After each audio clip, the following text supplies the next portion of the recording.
Alam nyo ba na merong 15 at 18 ounce na tarpaulin? Oh, hindi mo alam yan. So, saan nga ba ginagamit yung mga ganitong kakapal na mga tarpaulin para sa inyong mga negosyo? Ito yung mga tarpaulin na hindi na masyadong nire-recommend pagdating sa mga printing business. Ako hindi ko to masyadong nire-recommend, especially doon sa mga nagpapagawa or mga nagtitipid na mga negosyante. Kasi yung ganitong klaseng tarpaulin, almost parang mga times 2 na yung halaga o yung presyo nito kumpara doon sa mga ordinary. Ang difference nga lang talaga ng 13 ounce at mga 10 tsaka 13 ounce dito sa 15 at 18 ounce, yung sobrang kapal talaga niya. Yung 15 to 18 ounce or 18 ounce or 20 ounce na ginagamit ay ito na kasi yung kadalasan na ginagamit sa mga billboard. Ayan, para magkaroon kayo ng idea, talagang makakapal to. Pero saan nga ba ginagamit ng mga usually ng mga printing business yung mga ganitong klaseng kakapal? Yung mga ganitong klaseng kakapal na tarpaulin ay ginagamit to usually sa mga non-lighted na mga signage o dun sa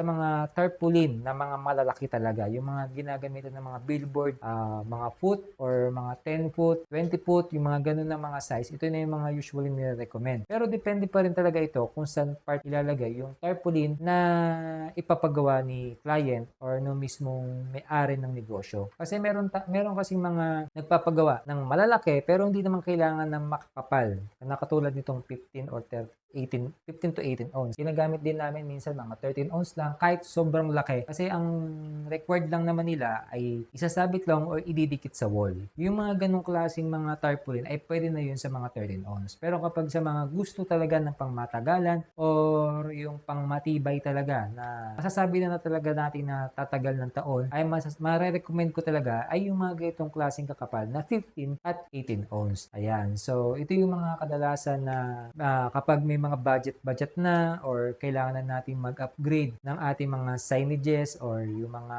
gusto pa nating i-improve pa yung ating mga quality ng ating mga marketing collaterals, I really suggest yung mga 15 to 18 ounce. Pero kung may budget ka na agad at sa tingin mo talaga na proud ka sa inyong mga negosyo na talagang tatagal talaga ito, ay suggest ko rin talaga mag 15 to 18 ounce ka na lang. Parang ano lang siya, pang isang panandali ang hirap na lang kung gagawan mo siya ng frame o gagawa kayo ng DIY na signage, ay ito na talaga yung masasabi ko na pwede kong i-recommend sa inyo na pangmatagalan. Additional tip lang kung gusto nyo talaga na mas tumagal pa kasi yung mga ginagamit na usually na mga printing business na mga machine ay mga eco-solvent. Kapag ang mga eco-solvent ay nasa labas, at ginagamit o talagang magdamag na naarawan or nababasa ulan, ay recommended ko talaga na lagyan ito ng laminating film. Ayan, so yung laminating film naman para maiwasan lang na bumabilis kumupas yung ating mga tarpaulin at